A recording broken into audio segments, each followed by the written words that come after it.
A partir do momento que vocês viram alguma coisa que não está funcionando, aí vocês têm que fazer reivindicações para vocês conseguirem melhorar, porque às vezes a gente não está conseguindo ver isso.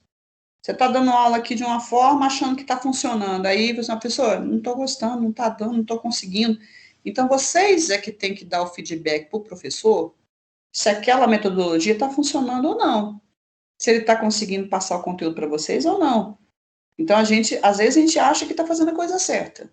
E, às vezes, a gente está esbarrando em alguma coisa, tá? Então, vocês devem conversar entre vocês, igual, por exemplo, na biomedicina foi avaliada, tem uma avaliação mesmo, de nota, de reivindicação, tal. Aí o pessoal reivindicou cronograma. Eu pensei, gente, eu sou péssima em cronograma. Eu falo o que eu vou dar. Mas eu sempre tento, se eu conseguir fazer porque para mim cronograma é igual cronograma, foi feito para ser chifrado. Porque você coloca lá, dia tal, você vai dar tal conteúdo. Aí você fica assim, será? Será que eu vou dar aquele conteúdo mesmo? Porque às vezes aquele outro conteúdo anterior a ele, os alunos tiveram dúvida, eu tive que gastar mais tempo para ele. Aí quando chega naquele dia ali que está marcado aquele conteúdo, eu tenho que ficar correndo para poder cumprir. Aí eu lembro até de uma coordenadora falando isso para a gente, não virem reféns de um cronograma. Porque o refém do cronograma é aquele professor, tal dia ele dá isso, tal dia ele dá aquilo, tal dia ele dá aquilo. Aí, se ele não conseguiu, porque os alunos tiveram dúvida na semana anterior, e aí você fez um estudo dirigido, tal, para melhorar, na aula seguinte, como ele tem que cumprir o cronograma, ele corre com a matéria, fala assim, gente, vambora, que eu tenho que terminar meu cronograma, eu tenho que seguir meu cronograma. Então, ele vira refém do cronograma. E aí, quem sai prejudicado é o próprio aluno, porque se eu tiver que correr para dar aquele conteúdo ali, eu vou correr, e se vocês entenderam, bem, se não entenderam, ó, amém, tá? Então, vocês têm que fazer isso, essa questão do discutir entre vocês, conversar com o mentor de vocês, depois com a coordenação, tá? Para as coisas irem sempre melhorando, sempre para melhor, tá bom? Vamos lá. Que medicamentos podem precipitar uma crise gotosa? Diuréticos? Diuréticos, de uma forma geral, furosemida, hidroclorotiazida, né? Acho que existem outros, não sei se o artigo citou outros, né? Mas tem. Por que nem sempre a colchicina é indicada no tratamento de crise no idoso? Por causa dos efeitos colaterais que ela tem. Por exemplo, ela pode acabar provocando vômito, diarreia, essas coisas todas. E o idoso já tem uma propensão a perder água, e desidratação em idoso é muito complicado. Exatamente. E fora o risco também de mais interações, né? Como tem muitos efeitos colaterais, mais interações medicamentosas. Então, realmente, nem sempre. Geralmente, eles usam anti-inflamatórios, né? Apesar que os anti-inflamatórios também têm os seus efeitos colaterais. Andréia, Sim? eu tenho duas perguntas sobre isso. Uma Sim. sobre a própria colchicina, que ela é usada também para a gente analisar como é que chama? O cariótipo, não é? Ela para a replicação, a replicação celular em uma Porque determinada justamente fase, aquela né? separação do material genético depende dos microtúbulos, exatamente. Uhum. Os outros Lembra efeitos daquela são por figura causa disso? lembra daquela figura de mitose, né, que a gente vê, né, a separação, né, dos cromossomos, né? O que você perguntou? Os efeitos colaterais, eles também se dão por conta disso? Sim, Sim. porque você vai interferir com aquelas células que estão em duplicação, em mitose frequente. Para e pensa, as células que estão sempre em mitose, né? Então, você tem lá as células da medula óssea, que estão sempre sofrendo mitose. As células epiteliais estão sempre sofrendo mitose. Aí você tem ainda a questão do sistema de defesa, o sistema imunológico, para um macrófago ou um neutrófilo, né, fazer a destruição de micro-organismos. Ele precisa do mecanismo de fagocitose. E aí você vai interferir com o mecanismo de fagocitose. Como é que ele vai eliminar uma bactéria, um micro-organismo? Então, tem esses riscos, né? Nem sempre isso é citado, não sei se no artigo, eu acho que ele não lembro se ele citou isso tudo, mas o risco também de infecções em função das células de defesa, de você ter uma redução da migração das células, da fagocitose. Isso abre portas para outras infecções, né? Eu, particularmente, não tomaria esse medicamento, eu prefiro tomar um anti-inflamatório. Só que, por exemplo, se você usar um corticoide, que ele é extremamente potente, ele reduz migração, reduz fagocitose também, como é semelhante à colchicina, só que diferente da colchicina, o corticoide ele tem efeitos metabólicos. Então, ele interfere no metabolismo de proteínas, de carboidratos e de lipídios. Então, além da ação no processo inflamatório, os corticoides, eles atuam também nesses metabolismos. Então, que pode ser prejudicial. Tá? Então, ele em termos de efeitos colaterais, ele tem muito mais efeitos colaterais do que a colchicina. Tá? Dependendo da dose que você usa. Você tem uma ideia, até insuficiência renal, o corticoide pode causar, né? Osteoporose, insuficiência renal, gastrite, úlcera, hemorragia gástrica, imunossupressão, infecções oportunistas, aí vai, tem um monte de trem, entendeu? Qual que é a outra pergunta, Yuri?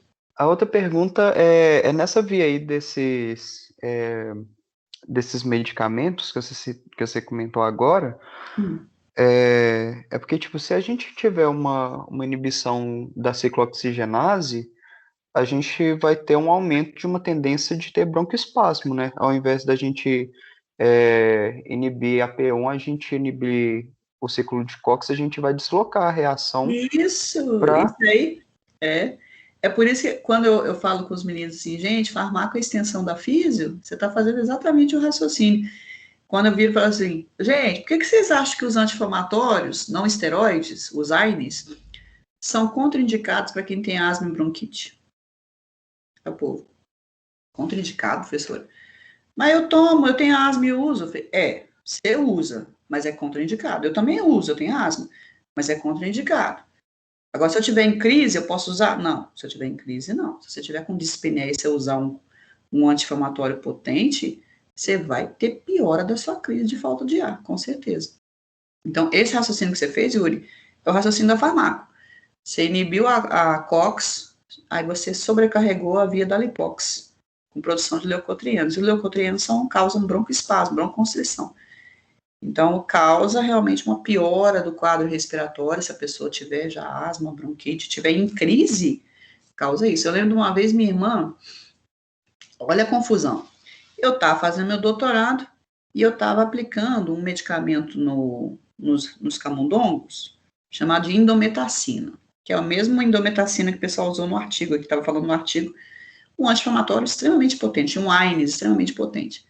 E aí eu estava fazendo um experimento com os camundongos, aí eu fui e injetei a indometacina, eram camundongos com câncer, e a gente estava tentando reduzir o processo inflamatório associado ao câncer, né? Aí, administramos, eu peguei a dose, fiz o ajuste de dose direitinho para os camundonguinhos, tá? Que a gente tem que fazer o cálculo estava perfeito. E administrei nos camundonguinhos na sexta-feira. E aí, domingo, eu tinha que ir lá para poder continuar a pesquisa, porque a gente trabalha sábado e domingo em pesquisa, né? Cheguei lá, no domingo, mais de 80% dos camundongos tinham morrido. Eu falei, nossa senhora, perdi meu experimento. E a gente não sabia por quê, mas a suspeita era hemorragia. Aí, nisso, quando cheguei em casa, minha irmã me ligou. Falei, André, eu estava fazendo uma apresentação, minha irmã é coreógrafa e é professora de dança, todas as duas são. Aí, eu não danço, não, só danço. Danço de outras formas. Aí ela, assim, não, eu estava fazendo a apresentação e eu caí com a coluna no tablado. Bateu com a coluna no tablado. Eu falei, nossa, e aí? Não consegui andar, me levaram para o hospital. E aí o médico mandou eu tomar indometacina. O que você acha? Aí eu fiz por telefone. Eu parei, pensei. E minha irmã tem asma também, né? Eu falei, fala ou não fala dos camundongos que morreram? Aí eu falei assim, Adriana, ó, é um anti-inflamatório extremamente potente. Não toma de estômago vazio, porque ele vai acabar com o seu estômago. E fica com a bombinha aí. Então, você tem bombinha. Se por acaso você tiver uma crise, você já sabe que a crise é por causa da indometacina, tá? Mas aí eu não falei dos camundongos, não tive coragem, gente, porque assim, ela tinha que tratar a coluna com um anti-inflamatório. E o anti-inflamatório é muito bom, só que meus camundongos foram tudo pro saco, né? Mas realmente ele é muito potente. Bom, onde que eu estava mesmo? O que você me perguntou, Yuri? Eu até esqueci o fio da meada, o que você estava me perguntando? Não, mas você respondeu, era sobre Ah, o desvio de COX para a produção de leucotrieno e tudo, que a gente Uhum. vai ter uma diminuição de prostaglandina e tudo. A indometacina a gente só usa a nível hospitalar, que ela é, para causar hemorragia gástrica não custa, ela é violentíssima. Mas, assim, é um anti-inflamatório extremamente potente. Então, a gente não. Os médicos normalmente não prescrevem assim, toma isso. Não. Não, você vai tomar um anti-inflamatório, você vai tomar o ibuprofeno, uma dose mais alta, nimesulida, cetoprofeno. Agora, a indometacina só em casos, assim, mais graves, né? Bom, qual seria o tratamento indicado para a fase intercrise da gota? O que você utilizaria aí na fase que a pessoa não está naquela crise? O que é indicado aí?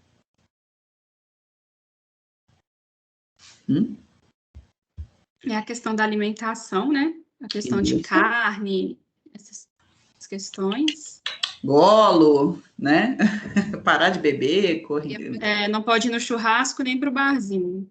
Justamente. Parar de comer miúdo, fígado, né? Justamente que tem muita base, né? Então, convém não ingerir tanta carne, né? E principalmente esse tipo de carne. Mas tem outros, eu lembro de ter lido outras coisas. Tinha anchova, mas raramente a pessoa come anchova, né? Anchova e tinha uns outros alimentos que a pessoa também tinha que evitar. Bom, o que mais, além disso? A gente tem medicamento, né? Tipo, a gente tem os próprios AINES, a gente tem o halopurinol, essas coisas todas. Mas ó, a E pessoa não está em crise. uricosúricos. Aí, a pessoa não está em crise, ela não precisa do AINES agora, não. Ela não está em crise. Então, a ideia é, vamos reduzir o ácido úrico justamente para não ter outra crise. Então, você pode usar a questão da mudança de alimentação, de hábitos, alopurinol para reduzir a produção também, e nesse momento até você pode usar o uricosúrico. Então, nessa situação eu posso usar o uricosúrico porque o nível de ácido úrico não vai estar tão elevado, então mesmo que eu use o uricosúrico não vai causar cálculo renal, tá? A gente só deve evitar mesmo se a pessoa tiver com nível muito elevado no sangue de ácido úrico, tá? Então o uricosúrico também dá para usar. Agora, anti-inflamatórios nesse momento aqui não precisa não, só na crise, tá? Nem colchicina. Colchicina é só na crise também. Diga, Thaís. Professora, Sim. eu fiquei com dúvida lá no texto, porque fala que algumas medicações, né, tipo o alopurinol, e deixa eu ver qual outro que fala também. Deixa eu ver. Ai, daqui a pouco eu acho outro. Fala que eles provocam a precipitação da crise aguda, né? Aí fala até também que quando utiliza esse alopurinol, geralmente utiliza em conjunto com o AINES ou a colchicina para evitar essa crise aguda. Aí eu não entendi, tipo, de que forma essa medicação provoca essa precipitação da crise aguda, sabe? Repete um pouquinho, só não peguei ainda a ideia. Peraí. Então, é porque fala que os próprios medicamentos causam essa precipitação. Fala que os uricosúricos e o alopurinol podem causar a precipitação da crise aguda. Aí não entendi o que significa isso, né? O que representa isso? Porque aí fala também nessa parte intercrise de se utilizar o uricosúrico, né? Para ir fazendo a redução da quantidade de ácido úrico, mas também que em alguns casos eles até utilizam em conjunto com o AINES ou com a colchicina para evitar essa crise aguda. Aí não entendi esse lance de o que significa, né, precipitar a crise aguda. Por que essas medicações precipitam a crise aguda? Na verdade, assim, a gente não sabe exatamente por que a pessoa tem essa precipitação, se existe algum fator que predispõe à precipitação. o que a gente sabe é que se a pessoa tiver níveis mais elevados, acima de 6 miligramas por decilitro, aumenta o risco de precipitação. No caso de você utilizar essas medicações, farmacologicamente, não era para aumentar o risco, porque tanto o halopurinol, ele reduz a produção, e o uricosúrico reduz o nível de ácido úrico na corrente sanguínea. Então, teoricamente, não era para causar.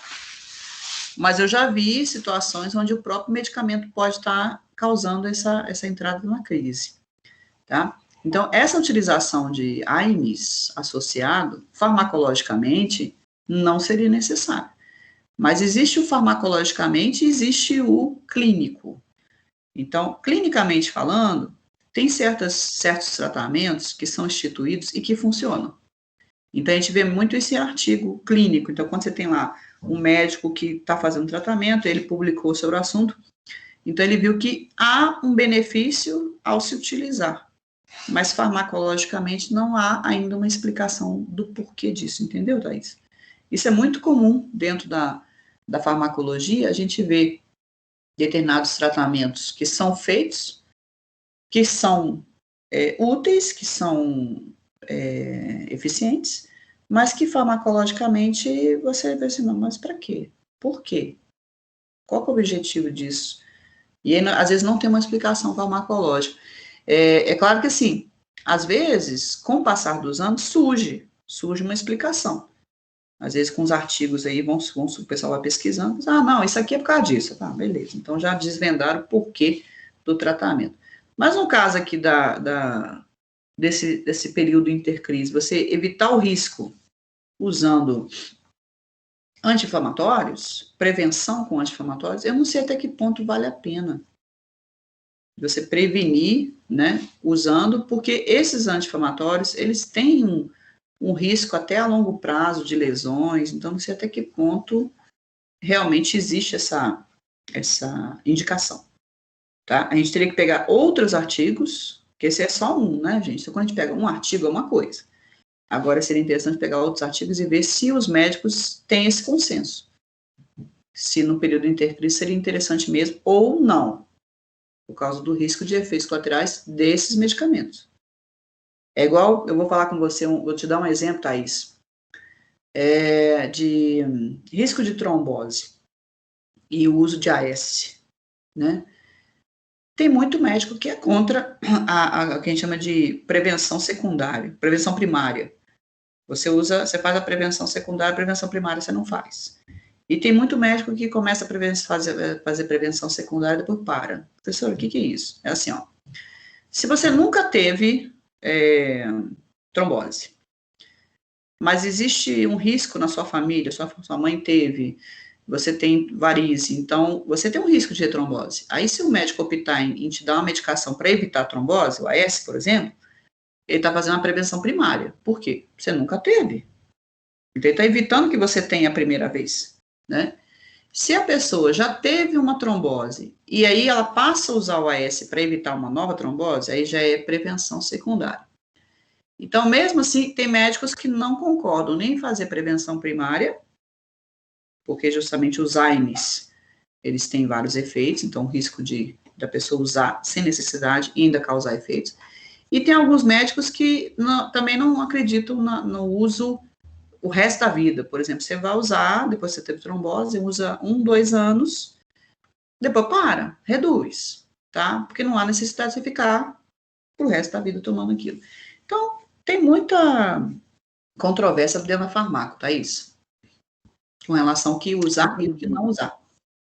Eu só fiquei intrigada, porque eu falei, gente, se tem a questão, né, dos efeitos adversos da medicação, mas aí quando você vai optar, né, por um hipouricemiante ou aquele... Uricosúrico. Você ainda teria, né, que usar a medicação que ainda corre risco de dar sangramento gástrico. Aí eu falei, caramba, mistura tudo. Você não consegue, tipo assim, utilizar uma medicação, né, para poder minimizar isso aí. É por isso que nós temos aí a farmacologia básica e a farmacologia clínica. Na farmacologia básica, você aprende o medicamento, o mecanismo de ação, como é que ele atua, quais são os efeitos colaterais. A farmacoclínica, que é dada mais dentro das semiologias, é o que você está usando para tratar aquele paciente. O que é mais interessante? Aí são estudos clínicos. Então, médicos que têm aquela prática, tem 10 anos que eles tratam o paciente, você olha, esse medicamento aqui tem sido eficiente, esse aqui está matando o povo. Aí é uma questão clínica. E aí você, sabendo, você já sabe a farmacobásica, você vai partir para a clínica e ver o que é mais interessante. Ó, esse tratamento aqui agora está funcionando. Né? Aí é a farmacoclínica, que vem lá para frente. Lá quando vocês estiverem estudando as semiologias, depois das semiologias, aí vocês vão estar lidando ali com a parte prática. Olha só, essa medicação aqui é para isso. Mas essa aqui está funcionando, essa aqui não está, não. Entenderam a história? Mas é bem interessante. É complicado? É, mas é interessante. Vou dar só um último exemplo. O tratamento quimioterápico do câncer. As drogas que são quimioterápicas, muitas delas que são usadas para o tratamento do câncer, têm um potencial carcinogênico. Como assim, professora? A droga que é usada para o câncer pode causar câncer? É exatamente isso que eu estou falando. Elas têm um potencial carcinogênico. Elas podem causar mutações e o aparecimento de novos tipos de câncer. Exatamente. Então, infelizmente, nós temos assim, por exemplo, tem anticoagulante que você usa, e dependendo, às vezes no início do efeito do anticoagulante, ele pode causar trombose. Eu falei, nossa senhora, o anticoagulante causar trombose? Exatamente. Então, a gente tem isso, né, dentro da farmacologia, essas questões aí. Mas vocês vão ver que é bem interessante, tá? Mas dá um nó, fica aquele ponto de interrogação assim, né? E aí? Vamos lá, gente, a última agora. Tá, Thaís? Tá tranquilo? Fechou? Mais alguma pergunta? Sim, prof. Obrigada. Não, só isso mesmo. No manejo da hiperuricemia, as restrições alimentares são sempre indicadas no idoso? Não, né, gente?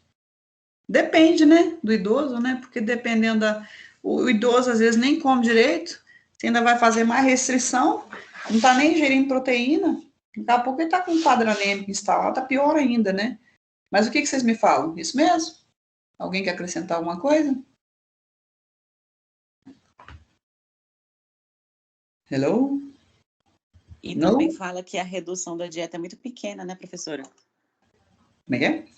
Também fala no texto que fazer a dieta, né, promove uma redução muito pequena, que nem o lance do colesterol. Justamente, né? Então, assim, a gente tem, ainda mais na dieta do idoso, agora, se é claro, se você pegar uma pessoa, vamos supor, você pega eu conheço, tá? Porque como eu tenho um lote lá em Esmeraldas, e eu nunca vi gente beber tanto igual o povo lá. Nossa senhora, gente, é uma coisa assim absurda a quantidade. Tem um senhor lá que ele tá beirando 60 anos. O cara vive chapado, gente. É o dia inteiro, só na cachaça. O cara gordo, provavelmente desnutrido, dificuldade de andar. Para descer uma escada é perigoso, ele sai rolando. Mesmo ele estando sóbrio, ele já perdeu parte da coordenação motora, já tem lesão do cerebelo. Então, assim, complicado demais. E aí, para uma pessoa assim, de 60 anos, tal, que não está comendo, está só bebendo, dieta, tem que fazer dieta de álcool, né? Tem que parar de ingerir o álcool. Mas tem que melhorar a alimentação, realmente, né? A pessoa, às vezes, tem uma nutrição péssima. Eu tenho visto demais isso.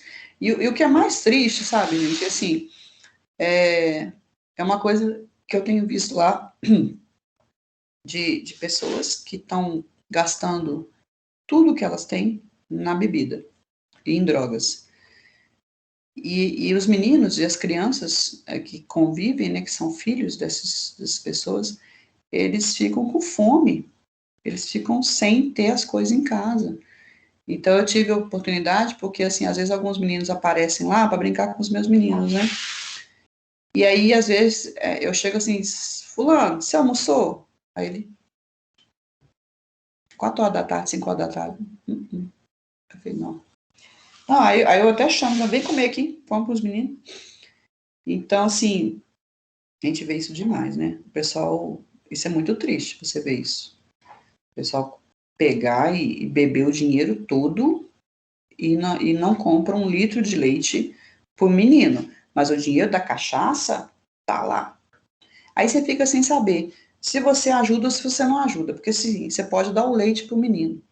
Sabe o que esse povo faz? Esse povo pega comida e troca por bebida e droga.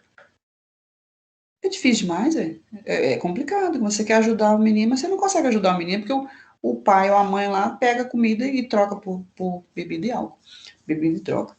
Então, eu tenho visto isso lá, isso é revoltante. E vocês, quando estiverem trabalhando em UBSs, estiverem indo para algumas comunidades, porque vocês vão ter esses contatos, vocês vão ver essas coisas acontecendo.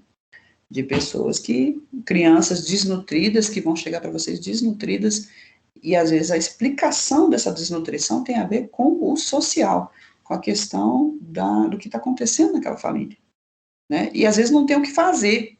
Tem que acionar o conselho tutelar. Às vezes funciona, às vezes não funciona. Né? Bom, mas isso é uma outra discussão, né? Isso é mais social mesmo. A gente tem que voltar para a bioquímica, gente. Nós estamos aqui, já acabou nossa aula. Vocês têm aula agora, a Fernanda deve estar lá já xingando vocês se vocês não apareceram.